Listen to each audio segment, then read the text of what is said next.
We are all here, striving to navigate life's complexities.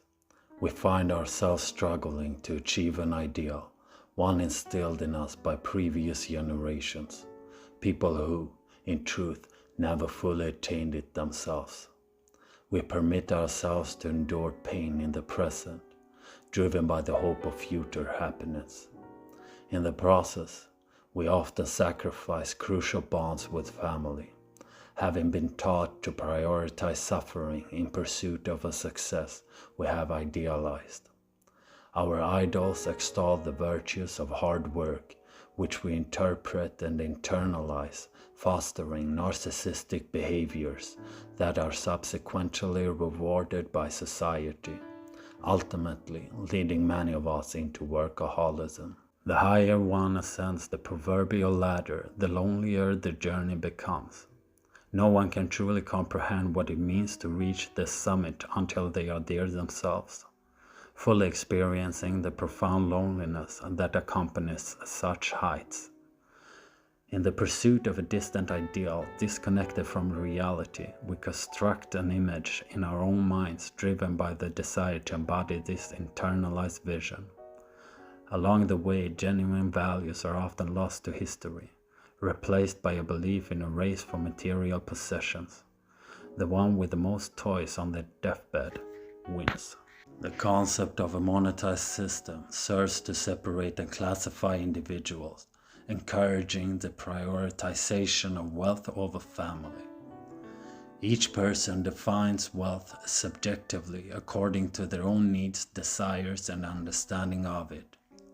Yet we must ask, what kind of a character is forged under the guidance of such a system?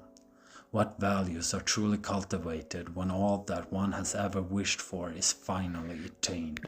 We are taught to visualize ourselves as individuals who have already reached the goals we strive toward, long before we actually achieve them. We are also taught that we must deprive ourselves of certain choices and feelings in order to reach these goals. While this may be true to some extent, many of our decisions are influenced by the notion that specific sacrifices are necessary to ascend the various rungs of the ladder. However, the problem lies in the fact that this idea is fundamentally flawed.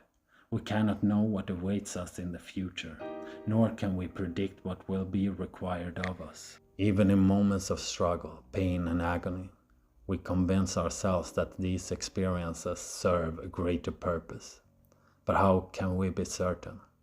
The narratives we follow are often passed down by others, instructing us on what we ought to do. Few people pause to consider the potential flaws in these stories. We hear tales of pain, but we do not fully grasp what that pain might feel like for us. These stories also speak of the strength forged in moments of suffering, suggesting that such trails are universal. However, before pain becomes a part of our personal narrative, we often construct preconceived notions of what that pain will entail and how it will feel, in an attempt to prepare ourselves.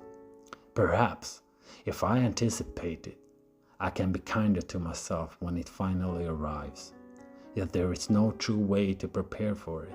As we age, our understanding of emotions evolves, imparting new meanings and deeper insight into our experiences. Ultimately, you and your emotions are shaped by an understanding rooted in an indoctrinated system, one that convinces you that you comprehend something that was never truly yours to begin with. Your understanding is not original. It was imparted to you through definitions imposed upon you before you could even speak. None of your thoughts are entirely your own. Everything you believe you know has been inherited from others, passed down through generations as a part of a long-standing tradition. Many of the wounds you carry from childhood are internalized remnants of your parents' struggles. When we realize where our internalized suffering originates, we can develop a healthier mindset. Suffering is a choice we make, yet necessary for us to fully understand what it means to be human.